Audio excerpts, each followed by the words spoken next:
Then he wants to see it as a new beginning and not an end. The group agrees to leave, so Luke and Rosemary will go out to bring the truck while James takes care of Paul. Before leaving, Luke gives a car keychain to James, saying it's a good luck charm.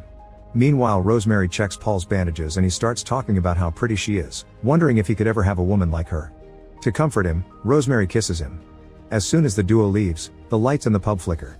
James keeps an eye on Paul, who keeps rambling about random topics.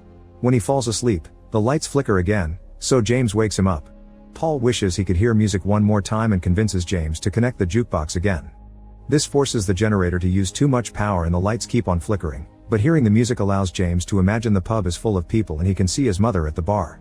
He only snaps out of it when he hears Paul yelling in pain, so James rushes to calm him down before going to the bathroom for water. At that moment the lights go off for a few minutes, and when they come back, Paul calls for James, who doesn't reply. He gets off the table to look for the boy, only to find his things on the ground. Worried, Paul goes to look for James in the basement and finds the emergency door open, so he crosses it. He finds a long corridor illuminated with bright lights and hears James calling for him, so Paul begins looking for him. Eventually he finds another door at the end of the corridor, only to discover that it opens to a brick wall.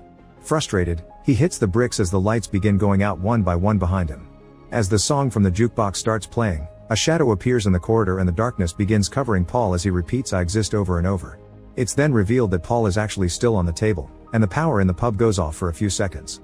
When they come back on, James is still in the bathroom, and he comes out to check on Paul only to find him gone. The shadows and lights start flickering in the pub, so James runs to the basement to check the generator. Outside, Rosemary and Luke approach the truck as quickly as possible because Rosemary's flashlight goes out. They begin pushing the truck toward the pub, however Luke's leg wound begins hurting so they need to take a break. While they rest, Rosemary shares a story about her son learning to talk and Luke confesses his ex-wife is in Chicago, but he doesn't think she would want to see